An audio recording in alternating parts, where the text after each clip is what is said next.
All right, good morning, and thank you for joining me online. And um, I'm still a little bit sick, or maybe a lot of it, but I'll teach like this. I'm just vain enough that I don't want to. I feel super gross, so I don't want to turn my camera on.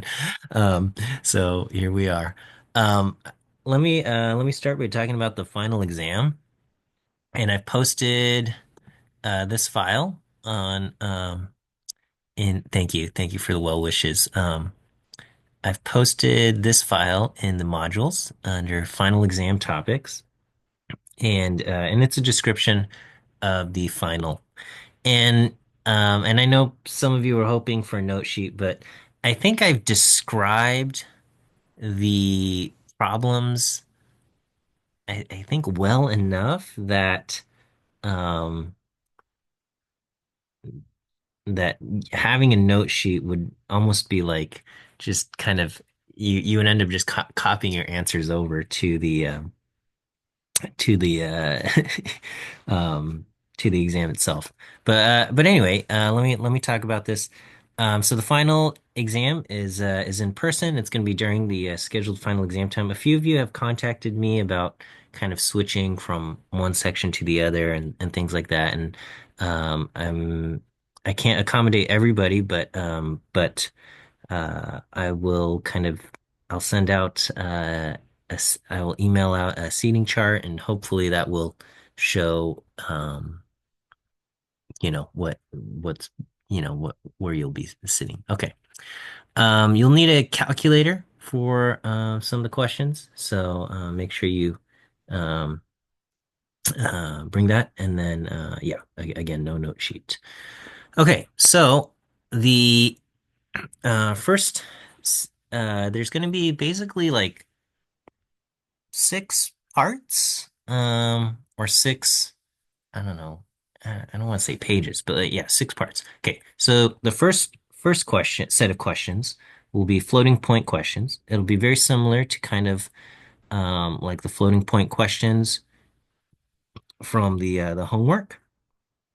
It'll just be I think in the homework I forgot it was like 4 bits for the mantissa, or 4 bits for the exponent, and 5 bits for the mantissa, or something like that. It'll be similar, something like that, but I'll change like how many number of bits do you have in the mantissa? How many bits do you have in the exponent? And then I'll ask similar questions like, how do you represent the number one? How do you, what does this sequence of, 0, 1, 1, 0, whatever, what does that represent? Or, what is um, what's the machine epsilon in this system? Things like that. Okay. So very kind of similar. So my recommendation would be to look at that homework problem again and then just try changing the number of bits in the exponent, changing the number of bits in the mantissa, and see if you can answer those questions again. Okay. Um, okay. Then there will be a section for manual root finding for a one-dimensional function. And so I will provide an arbitrary function with an arbitrary starting location, and I will ask you to manually perform maybe two or three iterations of a root finding method. Okay. And so, you would start with the location I give you, then using the root finding method, you'll find the next location, and then you'll do another iteration using that last location you found to do that, right? So it could be any of the methods that we've covered in class. And then this is one thing that students complained about, where um, I guess it had been a while since they've taken derivatives, but you are expected to be able to do some basic derivatives, okay? And so it will be things like um, take the derivative of a polynomial, take the derivative of your basic trig functions, so sine, cosine, tangent, derivatives of log, derivative of exponent.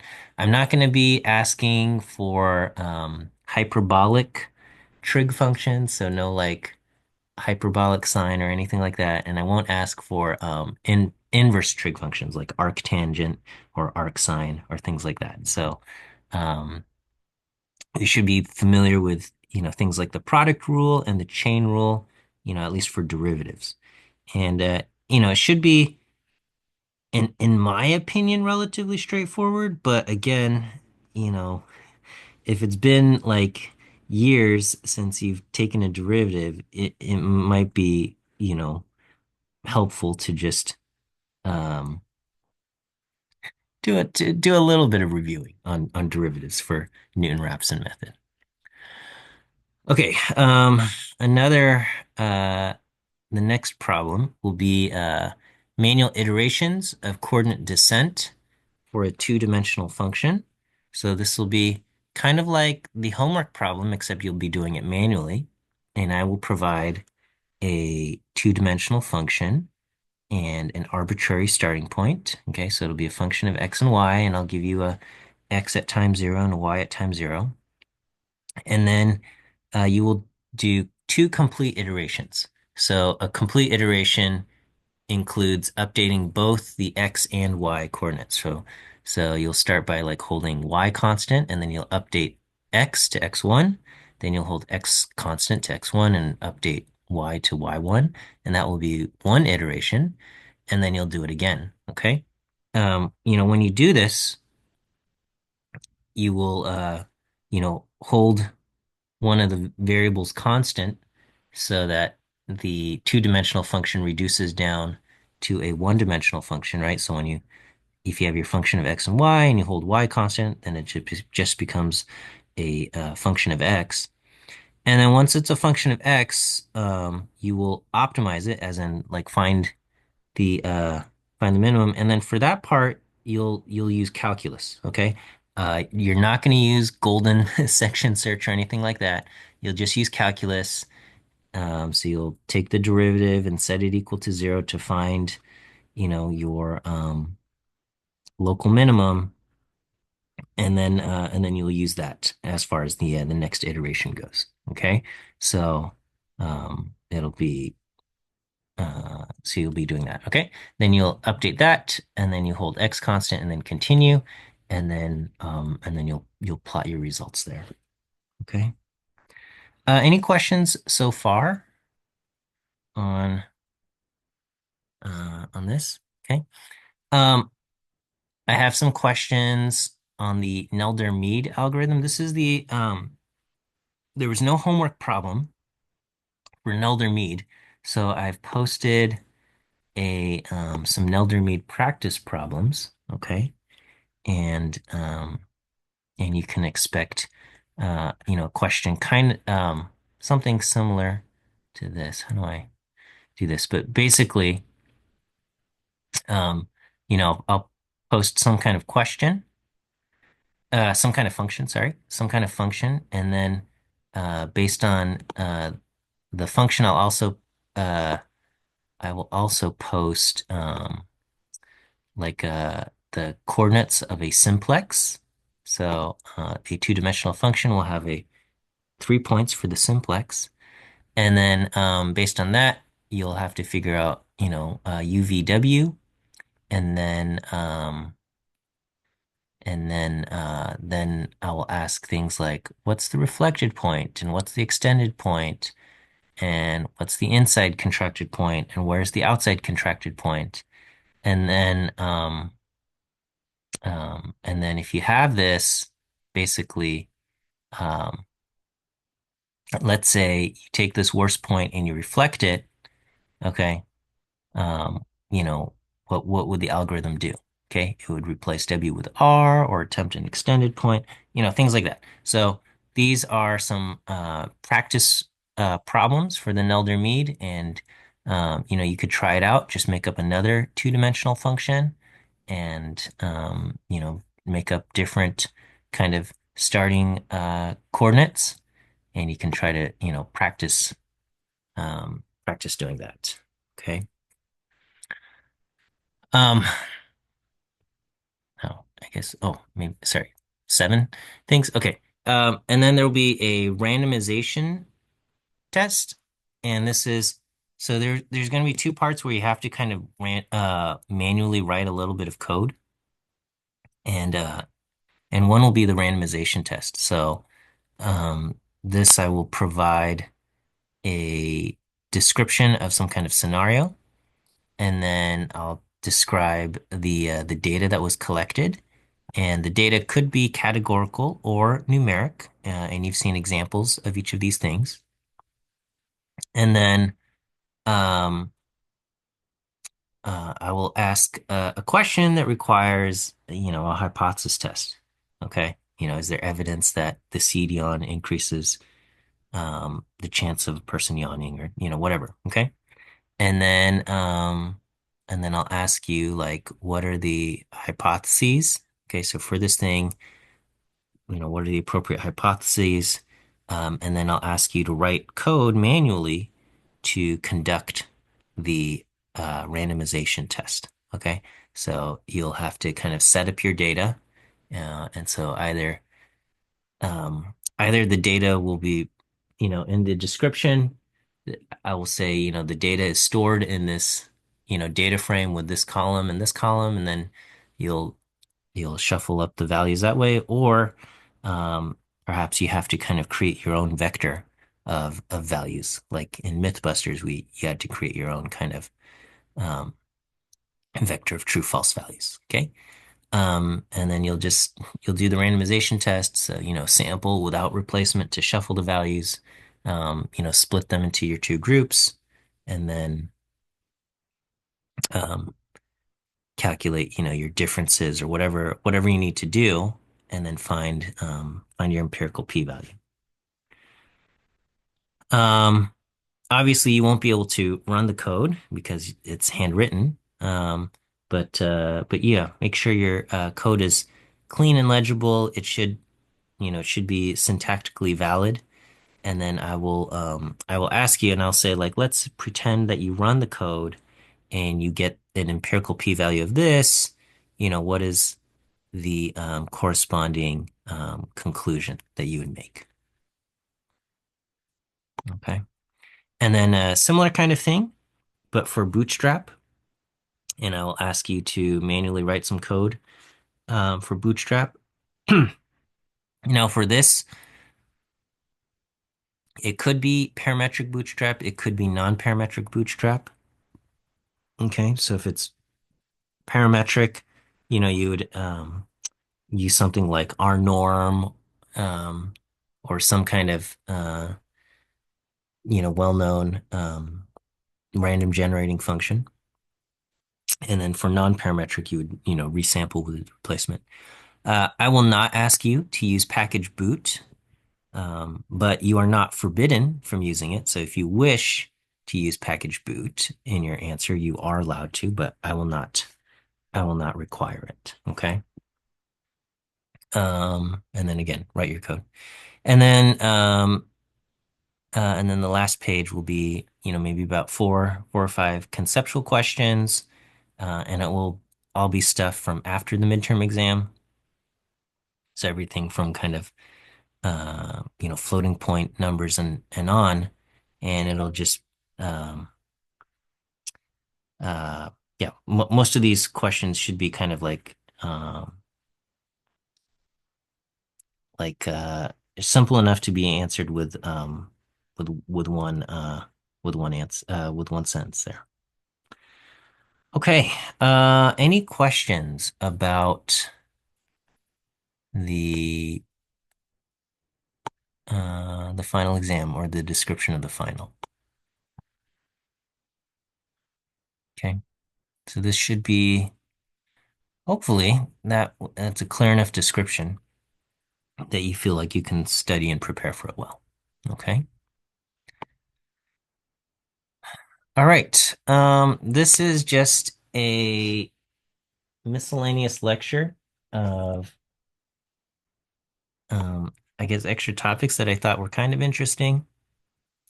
So we'll go through this. Nothing in this lecture is going to be covered on the final exam. Oh, also, I appreciate you guys being here, but I don't have any view quiz questions set up. So this is just for your own personal benefit and enjoyment here. Okay. So the first thing I want to talk about is within R, there's a function called optim, and it is kind of a general purpose optimization function, and it's pretty good. If you have some kind of function and you're looking, and this function, you t takes in multiple inputs and it produces one value on the output, okay? And you're trying to figure out how do I minimize that output value. Um, R's function optim is pretty good at finding a set of values that will minimize. Um, so even in something like um, I don't know, like if you have a neural network that's not overly complicated, R's optim function can often still find success and find a set of weights that will work. Okay, I guess maybe in like the simplest neural networks, but it's pretty good. The um the call for optim looks like this: optim, and then basically you have the two arguments that you need to pass are par and fn, with par being your parameters that you want to optimize over, and fn being the function that needs to be minimized. Okay, so par is going to be a vector of initial parameter values. Fn is the function that needs to be minimized, and um, and then as far as that function goes, the first argument in the function needs to be a vector of parameters, basically the input values, um, and then the function has to return a single scalar value. Okay. Um, some of the um, some of the optimization methods uh, use gradients, and you can provide another function that will calculate the gradient. But if you don't, and you ask for a gradient based optimization method, then R will approximate the gradient. Okay, it'll do a kind of a finite difference um, approximation, kind of, the way we approximated derivatives. And then you can also specify the optimization method. It comes with a few different methods that you can use, and then there's additional kind of control parameters. So the default method is Nelder-Mead, which you learned about. But you can use any of these other things. So BFGS is also popular one. I think it's like Broyden, Farb, Gold, Shiano, or something that's like four people's names. They all had to get their letters in. And then, some extended version of that, of these different optimization methods. But here, let me just demonstrate. Okay, so let's say you have this function, okay, and you want to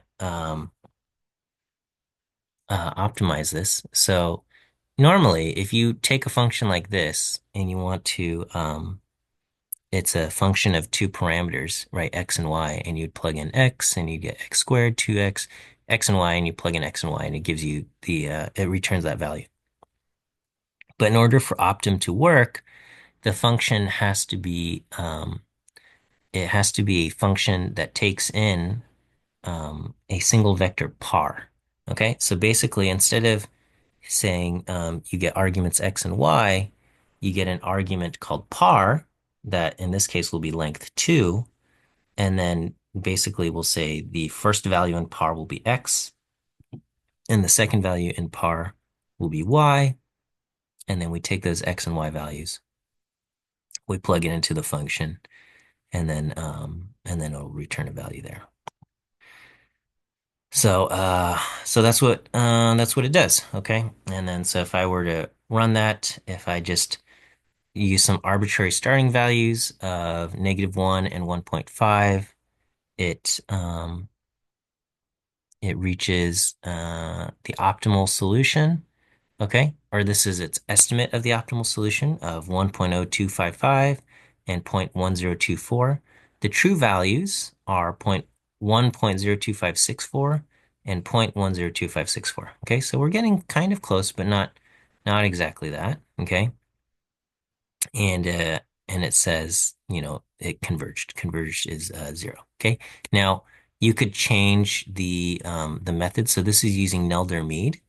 If you use another method called BFGS, sometimes you get even, so in this case, we got even better results. And so here the true values are 1.025641, and we got that exactly. And BFGS uses a gradient. It's kind of like Newton-Raphson, but for optimization of a multidimensional function. Okay, so that's Optim there. Okay. This is also unnecessary, but you could frame linear regression as an optimization problem. And so let's say we have these coordinates x and y. X is the values 1, 2, 3, 4, and y is 2, 6, 4, 8. And if you say predict y based on x using LM, R is going to say you get um, a slope of 1.6 and an intercept of 1.0.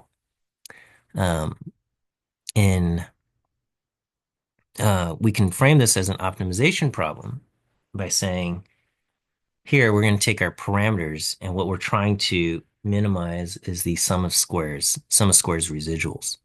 So here I'm going to take the parameters. I'm going to say the first value is going to be my intercept, and the second value in par is going to be my slope. And using the intercept and slope, I'm going to make predicted values of b0 plus b1 times x. That's going to give me my predicted values y hat. And then the residuals will be found by doing y minus y hat.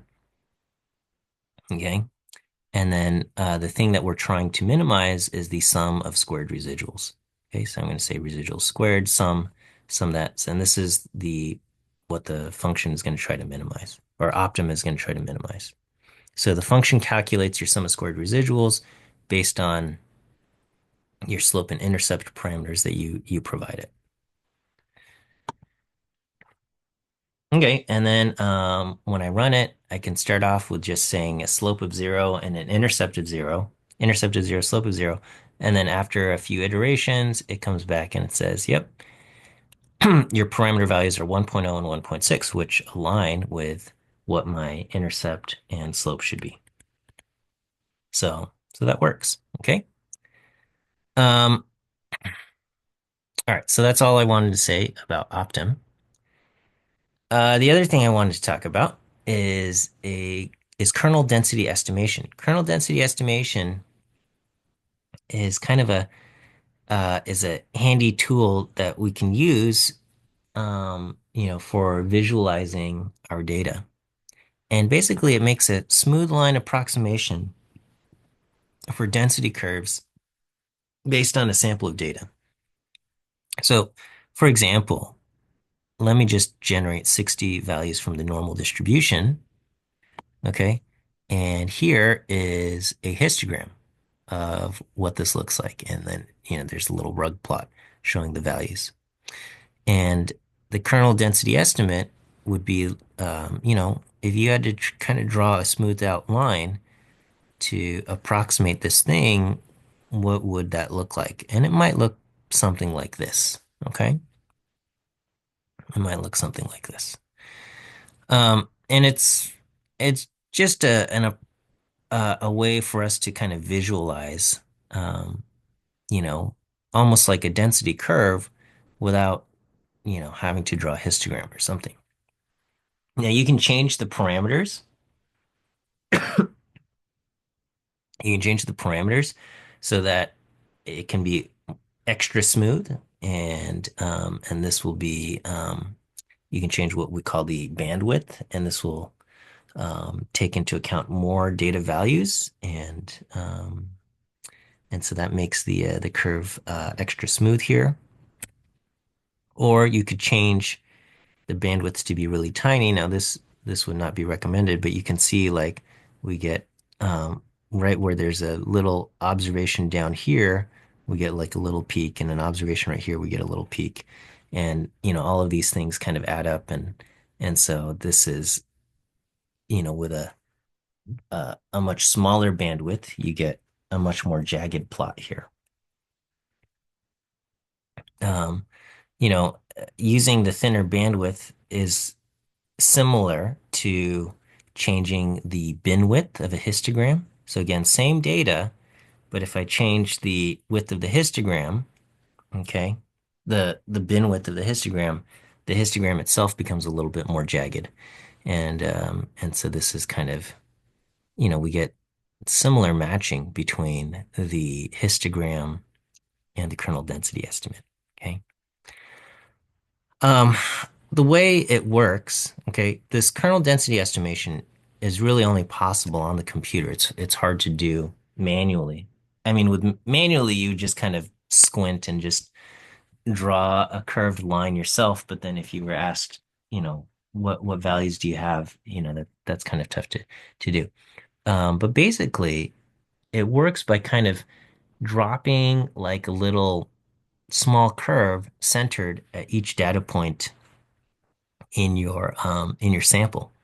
And so here I have three data points, one at -1, one at 0, and one at 2. And I'm dropping a kind of a little mini normal density curve, um, centered centered at -1, 0, and 2. And so if I say draw density with bandwidth zero point 0.1, I get this is what I get. Okay. And here I can say, all right, what if I increase the bandwidth? Basically, the normal curves that we drop just get a little bit wider, and where they overlap, they kind of form a smooth valley there. But again, we're just dropping. It's kind of again, imagine, I don't know, placing a normal distribution curve right here, -1, 0, and 2, and then and if you uh, increase the width of those things and they overlap, then they add on top of each other. And that's what we have right here. Okay. And if you continue to increase the width of that, okay, now from -1, the width is quite wide and it extends all the way down to -2, and then the one at 2 extends all the way up to there. And the ones at 1 and 0, they overlap quite a bit. Okay. And if I continue to increase the bandwidth, then we get something like this. And again, this is very kind of silly. You would never actually draw a kernel density estimate when you have only three data points. But this is to kind of illustrate the idea of just to show you exactly how this is being generated. Okay. Now, as far as the shape of the curves that we're dropping, the default is to use these curves that look like normal distributions, like Gaussians. Okay. But you're not required to. You can draw rectangular, triangular, cosine, or Epinechnikov ones. And so this is the Epinechnikov. It's basically an upside down parabola.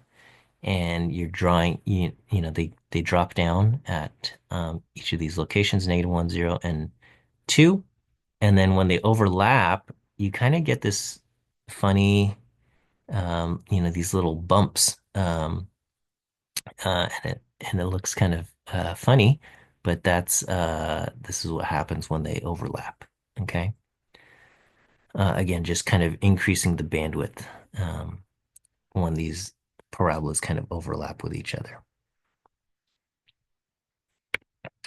Here we've got rectangles. Okay. We're dropping a rectangle at -1, 0, and 2. And then when the width is getting wider, and then when they overlap, then it looks kind of like this. Okay, so again, a little bit silly, but that's what it looks like.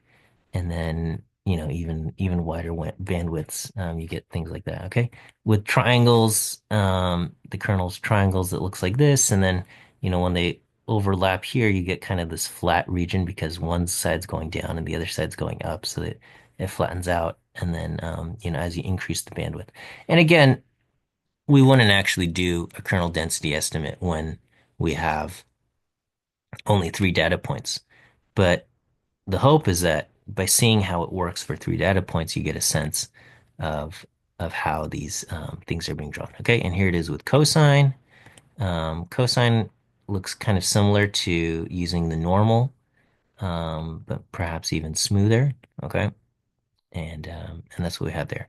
So the default as far as the bandwidth goes is if you just say make a density plot, it's going to automatically calculate the bandwidth using this formula. Um, and it uses either the standard deviation or the IQR divided by 1.34, whichever one is smaller. And then the bandwidth is going to be zero point 0.9 times whatever spread it is times n to the, depending on the number of data points, you get something like that. Okay. But you can also manually select your own there. Okay.